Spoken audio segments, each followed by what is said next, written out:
वो आए शहर, ले आए खाद बीज। हाँ भाई, लेके तो आया हूँ, पर क्या कहूँ, महंगाई इतनी हो गई है कि समझ में नहीं आता है कि खेती करे कैसे। फसल भी अच्छी नहीं होती है, ये दवाइयाँ नहीं डालूँ तो कर्जा करके लाओ, कैसे भी लाओ, लाना तो पड़ेगा ही। और ये दवाई की दुकान का कर्जा तो ख़त्म होने का नाम नहीं लेता। लाना तो मुझे भी है, पर सब कुछ इतना महंगा है, कहाँ से लाऊं, किससे खरीदूं, किसके पास सही दामों में मिलेगा और क्वालिटी उत्पाद भी मिलेगा या नहीं। अपनी फसलों की सही दवाओं के लिए दूर दूर तक शहरों में जाना और दवाओं को लाना पड़ता है। फसलों के लिए दवाएं सही है या नहीं, ये जानकारी भी नहीं होती। फसलों की कटाई पर सही दाम मिलेंगे या नहीं, इन तमाम मुश्किलों से दूर होने के लिए आइए खेती बाड़ी केंद्र। खेती बाड़ी केंद्र एक ऑनलाइन सेवा केंद्र है जिससे आप अपने मोबाइल के द्वारा जुड़ सकते हैं, जहां आपको अपनी खेती के लिए सही प्रकार की दवाएं मिलेंगी, वो भी होलसेल मूल्य पर। वो सभी दवाएं सीधा निर्माता से लेकर आप तक पहुंचाते हैं, यानी कि बीच में होने वाले सारे खर्च की बचत आपकी जेब में।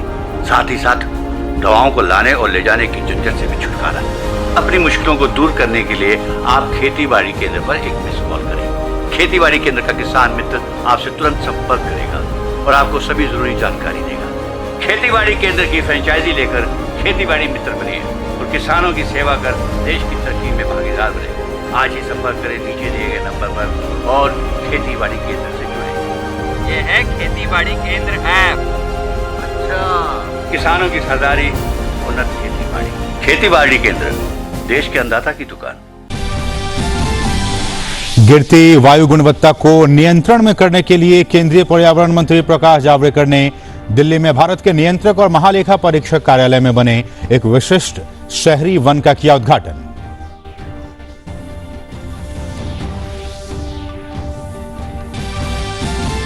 केंद्रीय मंत्री रविशंकर प्रसाद ने पश्चिम बंगाल के लिए एक वर्चुअल रैली को किया संबोधित। कहा, अमन और शांति में यकीन करने वाला भारत मतभेदों को शांतिप्रिय तरीकों से सुलझाने का है पक्षधर, लेकिन अपनी रक्षा के लिए जरूरत पड़ने पर भारत मुंहतोड़ जवाब देने में भी है सक्षम। केंद्रीय मानव संसाधन विकास मंत्री डॉक्टर रमेश पोखरियाल निशंक ने केंद्रीय स्वास्थ्य मंत्री डॉक्टर हर्षवर्धन के साथ वीडियो कॉन्फ्रेंसिंग के जरिए की दुनिया की पहली ड्रग डिस्कवरी हैकेथॉन 2020 की शुरुआत। कहा, इससे युवा पीढ़ी को नई दवाइयां बनाने के लिए मिलेगी प्रेरणा।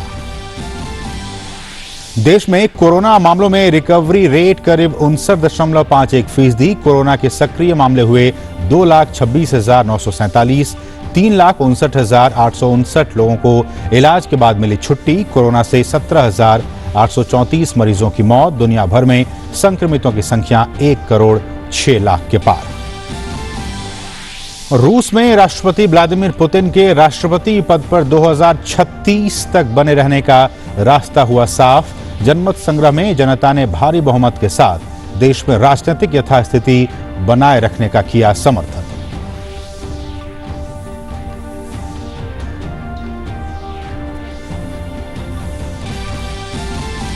हांगकांग पुलिस ने नए राष्ट्रीय सुरक्षा कानून के तहत प्रदर्शन के दौरान कानून का उल्लंघन करने पर लोगों को किया गिरफ्तार। हांगकांग की स्थिति पर पहली बार भारत ने दिया बयान। मानवाधिकार परिषद में स्थिति की दी जानकारी।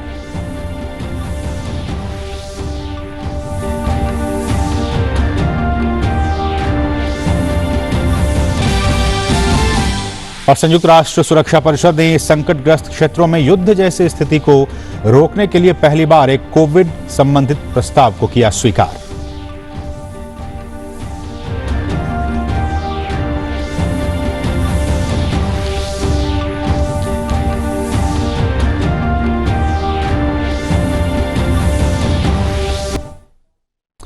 नमस्कार, मैं हूं असीम मिश्रा। केंद्रीय पर्यावरण मंत्री प्रकाश जावड़ेकर ने आज नई दिल्ली स्थित भारत के नियंत्रक और महालेखा परीक्षक कार्यालय में एक विशिष्ट शहरी वन का उद्घाटन किया। 1 एकड़ में फैले इस बहुस्तरीय शहरी वन बनाने का मकसद दिल्ली की वायु गुणवत्ता में सुधार लाना है। पेड़ों के बढ़ने और हरियाली के कारण तेजी से बढ़ रहे शहरीकरण के प्रभाव को कम करने में मदद मिलेगी और प्रदूषण की समस्या पर भी काबू पाया जा सकेगा। सीमित क्षेत्र को ध्यान में रखते हुए गहन वनीकीकरण के लिए इस वन में स्थानीय सामग्री का इस्तेमाल किया गया है। इस शहरी वन में 59 देशी प्रजातियों के 12,000 पौधों सहित कई पेड़ों की कतारें लगाई गई हैं। शहरी वन में जो पारिस्थितिकी तंत्र तैयार किया गया है वो पक्षियों, मधुमक्खियों, तितलियों और माइक्रोफौना के लिए बहुत ही उपयुक्त है। और इस मौके पर केंद्रीय मंत्री ने कहा कि इस शहरी वन के जरिए सीएजी ने अपने परिसर में एक ऑक्सीजन बैंक तैयार किया है जो कि बहुत उपयोगी है।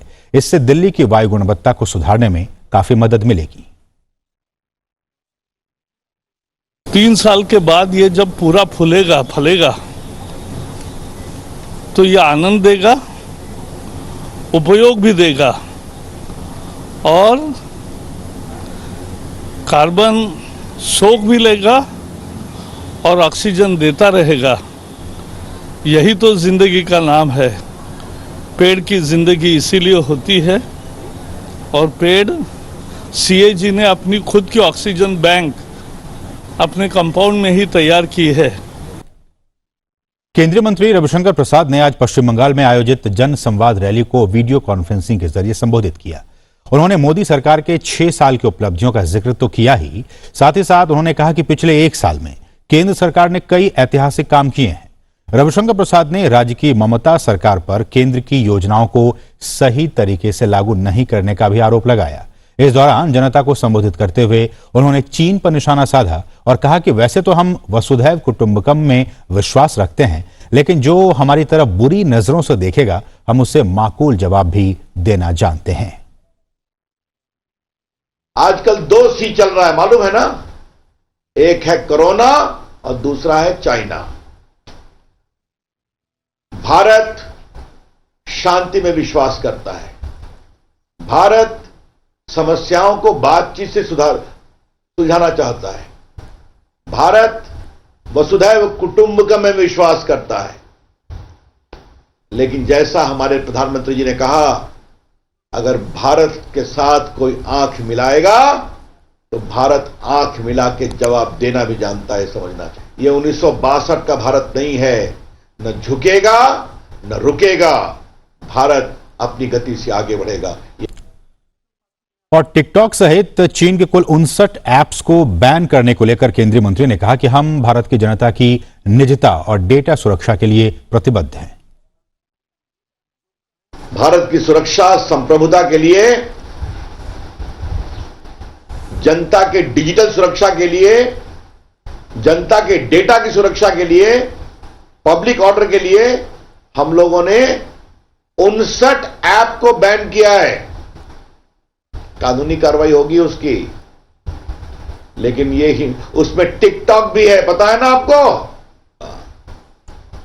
भारत की जनता की निजता के ऊपर, भारत की जनता की डेटा की चोरी के ऊपर, भारत की जनता के डेटा को भारत से बाहर भेजने के किसी कार्रवाई पर हम बहुत सख्त हैं।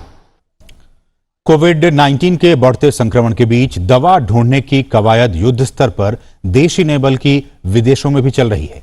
इसी क्रम में आज केंद्रीय स्वास्थ्य मंत्री डॉक्टर हर्षवर्धन और मानव संसाधन विकास मंत्री डॉक्टर रमेश पोखरियाल निशंक ने ड्रग डिस्कवरी हैकाथॉन लॉन्च किया।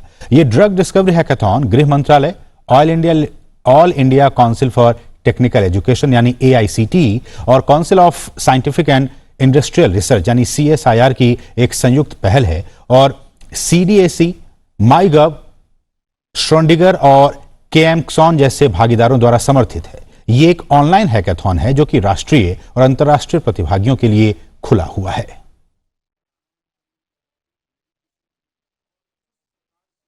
मुझे आज बहुत खुशी हो रही है कि आज विश्व के पहली ड्रग डिस्कवरी हैकाथॉन 2020 का शुभारंभ हो रहा है और इस अवसर पर मैं डॉक्टर हर्षवर्धन जी, उनकी पूरी टीम को, स्वास्थ्य मंत्रालय, विज्ञान प्रौद्योगिकी और मानव संसाधन विकास मंत्रालय, ये तीनों मंत्रालयों की इस महत्वपूर्ण टीम को बधाई और शुभकामना देना चाहता हूं कि जो आज शुरुआत हुई है वो कोई सामान्य शुरुआत नहीं है।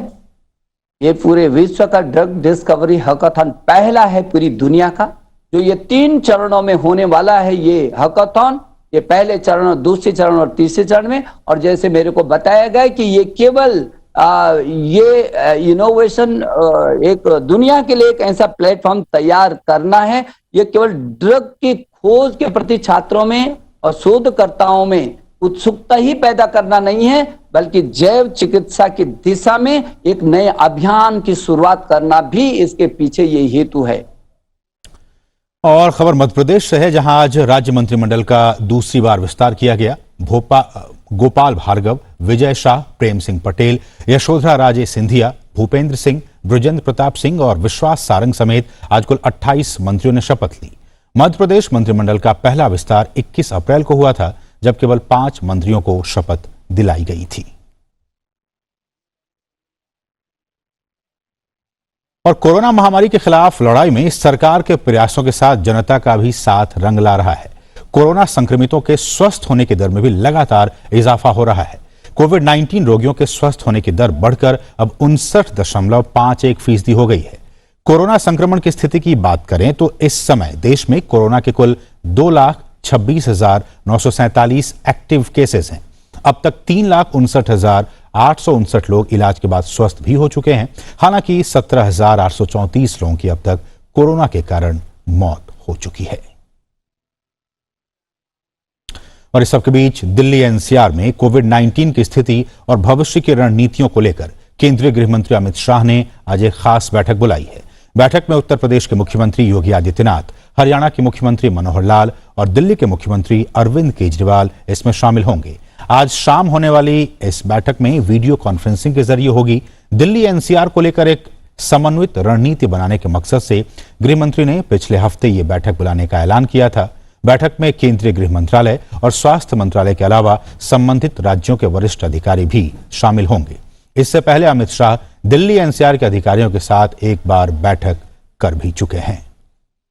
भोपाल जिले में देशव्यापी अभियान special fever scanning campaign kill corona अभियान कल 1 जुलाई से 15 जुलाई तक चलेगा। किल कोरोना अभियान का शुभारंभ बैरसिया विधायक विष्णु खत्री, बैरसिया एसडीएम राजीव नंदन श्रीवास्तव एवं बैरसिया सीबीएमओ डॉक्टर किरण बाड़ीवा द्वारा किया गया। वहीं बैरसिया क्षेत्र सहित आज नजीराबाद में स्वास्थ्य विभाग के मैदानी अमले, एएनएम, आशा सहयोगी आंगनबाड़ी ने घर घर जाकर स्कैनिंग शुरू की एवं घर के हर एक सदस्य से पूछताछ की किसी व्यक्ति, महिला, बुजुर्ग, बच्चों को बुखार, सर्दी, खांसी आदि के लक्षण तो नहीं है। गठित दल द्वारा बताया गया कि कोरोना के संदिग्ध मरीजों की शीघ्र पहचान करना है एवं टीकाकरण से वंचित गर्भवती महिलाओं एवं गंभीर बीमारी से पीड़ित मरीजों की खोज कर वेक्टर जनित रोग, मलेरिया, डेंगू के मरीजों की पहचान एवं उच्च संस्था जिला अस्पताल पर रेफर की कार्रवाई को संपन्न करना है। इस दौरान एएनएम, एमपीडब्ल्यू सुपरवाइजर, आशा सहयोगी आंगनबाड़ी कोरोना किल अभियान दल में मौजूद रहेंगे।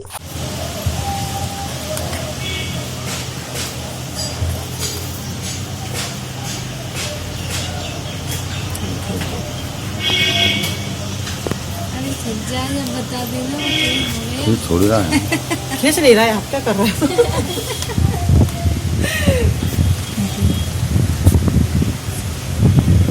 सबके बता रहे हैं अपन कहाँ लिखना। हमने बैठ के एक जगह लिखना है, हमने जगह जगह पूछे, घर में पढ़ ली, सो रहा है हो साहब, मैंने अपन लिखना है और नंबर तुम डाल दो। मंगल परिणय नहीं है यार। ये काय का सर्वे चल रहा है मैडम? इसका उद्देश्य क्या है?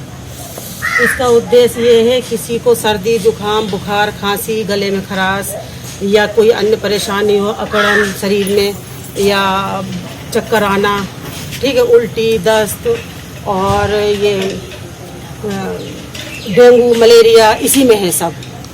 तो ये कब से चालू हुआ? मैं 1 जुलाई।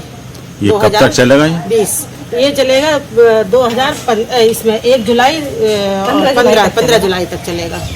तो ये सभी जगह है? सभी जगह है ये, हर गांव में। हाँ। अभी आपने स्टार्टिंग कहाँ से की है? हमारे एरिया से करी है, घर क्रमांक 1 से। कल से करा है, लेकिन आज बटनदार चिरंजी लाल के घर से करी है। आज का 2 तारीख का चिरंजी लाल के घर से, चिरंजी लाल के घर से। सूक्ष्म, लघु और मध्यम उद्यम मंत्रालय द्वारा विकसित उद्यम पंजीकरण पोर्टल कल से शुरू हो गया है। उद्यमों के वर्गीकरण और पंजीकरण की नई प्रक्रिया 26 जून को पहले से ही घोषित अधिसूचना के रूप में शुरू हो गई है। चैंपियंस कंट्रोल रूम और DIC में सिंगल विंडो सिस्टम के जरिए सरकारी सिस्टम इस प्रक्रिया में लोगों की मदद करेगा। इसके रजिस्ट्रेशन की प्रक्रिया पूरी तरह से फ्री है, मुफ्त है और इसके लिए कोई भी फीस आपको नहीं देनी होगी। भारत में MSME के पंजीकरण के लिए एक नई व्यवस्था शुरू हो चुकी है। देश में अब सभी लघु, सूक्ष्म और मध्यम इकाइयों की एक विशिष्ट पहचान संख्या होगी। वहीं साथ ही इन इकाइयों को उद्यम के नाम से जाना जाएगा। सभी इकाइयां, फिर चाहे वो नई हो या फिर पुरानी, उद्यम registration.gov.in पर पंजीकृत होना होगा। पंजीकरण की प्रक्रिया पूरी होने के बाद एक ऑनलाइन उद्यम रजिस्ट्रेशन प्रमाण पत्र जारी किया जाएगा। साथ ही पंजीकरण के नवीनीकरण की कोई आवश्यकता नहीं होगी। वहीं चैंपियंस कंट्रोल रूम में सिंगल विंडो सिस्टम के जरिए सरकारी सिस्टम इस प्रक्रिया में लोगों की मदद करेगा। और सबसे खास बात यह कि रजिस्ट्रेशन प्रक्रिया पूरी तरह से मुफ्त है और इसके लिए कोई फीस नहीं देनी होगी। दरअसल MSME की रजिस्ट्रेशन प्रक्रिया पूरी तरह से ऑनलाइन, पेपरलेस और सेल्फ डिक्लेरेशन के आधार पर है। MSME को पंजीकृत करने के लिए कोई दस्तावेज और प्रमाण पत्र अपलोड नहीं करने होंगे। पंजीकरण के लिए केवल आधार संख्या ही पर्याप्त होगी। उद्योगों के निवेश और टर्नओवर पर पैन और GST से जुड़ी जानकारी संबंधित सरकारी डेटाबेसों से अपने आप ले ली जाएगी। ये नया ऑनलाइन सिस्टम पूरी तरह से टैक्स और GSTN सिस्टम से जुड़े होंगे। 1 अप्रैल 2021 से पैन और GST नंबर अनिवार्य है। जिन लोगों के पास EM2 या UAM पंजीकरण और MSME मंत्रालय के तहत किसी भी अथॉरिटी की तरफ से जारी किया गया पंजीकरण है, उन्हें फिर से इस पोर्टल पर पंजीकृत करना होगा। कोई भी उद्यम एक से अधिक उद्योग पंजीकरण दर्ज नहीं करा सकेगा, लेकिन एक पंजीकरण के तहत कई विनिर्माण या सेवा प्रदान कर सकता है। मंत्रालय ने उम्मीद जताई है कि इस नई पंजीकरण प्रक्रिया से ईज ऑफ डूइंग बिजनेस को बढ़ावा मिलेगा और इससे लेन देन के समय और लागत में भी कमी आएगी। मंत्रालय ने साथ ही स्पष्ट किया है कि पोर्टल को छोड़कर कोई अन्य निजी या ऑफलाइन प्रणाली, सेवा, एजेंसी या व्यक्ति MSME पंजीकरण करने के लिए अधिकृत नहीं है। मंत्रिमंडल की शपथ ग्रहण समारोह से पहले स्टेट हैंगर पर महाराज ज्योतिरादित्य सिंधिया जी सांसद एवं पूर्व केंद्रीय मंत्री को रिसीव करने पहुंचे माननीय मंत्री गोविंद सिंह राजपूत जी।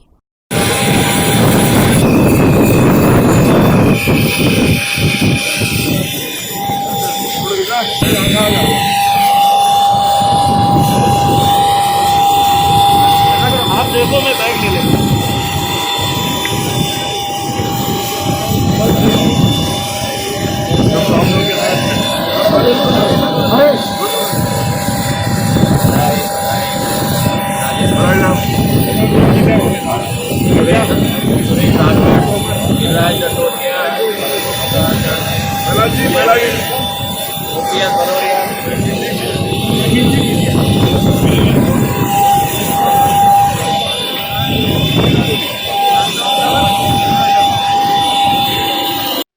और खबर रूस से है, जहां राष्ट्रपति व्लादिमीर पुतिन ने अगले दशक के मध्य तक, जी हां, अगले दशक के मध्य तक सत्ता में बने रहने का जबरदस्त जनादेश हासिल कर लिया है। रूस में कल हुए जनमत संग्रह में जनता ने भारी बहुमत के साथ देश में राजनीतिक यथास्थिति बनाए रखने का समर्थन किया है। संवैधानिक संशोधनों पर हुए राष्ट्रव्यापी जनमत संग्रह के नतीजों से राष्ट्रपति पुतिन के राष्ट्रपति पद पर 2036 तक बने रहने का मार्ग खुल गया है। पुतिन 2 दशक से रूस में सत्तासीन हैं। रूस के केंद्रीय चुनाव आयोग ने कल रात 50% मतपत्रों की जांच के बाद कहा कि वोट देने वाले 76.24% नागरिकों ने संशोधनों का समर्थन किया है। कुर्मी क्षत्रिय समाज का आत्मीय मिलन एवं सम्मान समारोह, जिसमें मुख्य अतिथि के रूप में सतना सांसद गणेश सिंह पटेल जी, जिसमें विशेष अतिथि प्रदीप पटेल, विधायक मनगुवा, लखन सिंह पटेल, गोविंद सिंह पटेल बटियादा, पूर्व जनपद अध्यक्ष राहतगढ़ विजय सिंह पटेल, पूर्व सरपंच रजाखेड़ी मुख्य रूप से उपस्थित रहे। जो सैलाब ने शपथ ली। माननीय खाद्य एवं नागरिक आपूर्ति तथा उपभोक्ता संरक्षण एवं सहकारिता मंत्री गोविंद सिंह राजपूत जी की जीत ऐतिहासिक रहेगी। तो इस बुलेटिन में फिलहाल इतना ही। ओ काका, वो आए शहर, ले आए खाद बीज। हाँ भाई, लेके तो आया हूँ, पर क्या कहूँ, महंगाई इतनी हो गई है कि समझ में नहीं आता है कि खेती करे कैसे। फसल भी अच्छी नहीं होती है, ये दवाइयाँ नहीं डालूँ तो कर्जा करके लाओ, कैसे भी लाओ, लाना तो पड़ेगा ही। और ये दवाई की दुकान का कर्जा तो ख़त्म होने का नाम नहीं लेता। लाना तो मुझे भी है, पर सब कुछ इतना महंगा है, कहाँ से लाऊं, किससे खरीदूं, किसके पास सही दामों में मिलेगा और क्वालिटी उत्पाद भी मिलेगा या नहीं। अपनी फसलों की सही दवाओं के लिए दूर दूर तक शहरों में जाना और दवाओं को लाना पड़ता है। फसलों के लिए दवाएं सही है या नहीं, ये जानकारी भी नहीं होती। फसलों की कटाई पर सही दाम मिलेंगे या नहीं, इन तमाम मुश्किलों से दूर होने के लिए आइए खेती बाड़ी केंद्र। खेती बाड़ी केंद्र एक ऑनलाइन सेवा केंद्र है, जिससे आप अपने मोबाइल के द्वारा जुड़ सकते हैं, जहां आपको अपनी खेती के लिए सही प्रकार की दवाएं मिलेंगी, वो भी होलसेल मूल्य पर। वो सभी दवाएं सीधा निर्माता से लेकर आप तक पहुंचाते हैं, यानी कि बीच में होने वाले सारे खर्च की बचत आपकी जेब में। साथ ही साथ दवाओं को लाने और ले जाने की झंझट से भी छुटकारा। अपनी मुश्किलों को दूर करने के लिए आप खेती बाड़ी केंद्र पर एक मिस कॉल करें। खेती बाड़ी केंद्र का किसान मित्र आपसे तुरंत संपर्क करेगा और आपको सभी जरूरी जानकारी देगा। खेती बाड़ी केंद्र की फ्रेंचाइजी लेकर खेती बाड़ी मित्र बनिए और किसानों की सेवा कर देश की तरक्की में भागीदार बने। आज ही संपर्क करें नीचे दिए गए नंबर पर और खेती बाड़ी केंद्र से जुड़े। ये है खेती बाड़ी केंद्र ऐप। अच्छा, किसानों की सरदारी, उन्नत खेती बाड़ी। खेती बाड़ी केंद्र, देश के अन्नदाता की दुकान।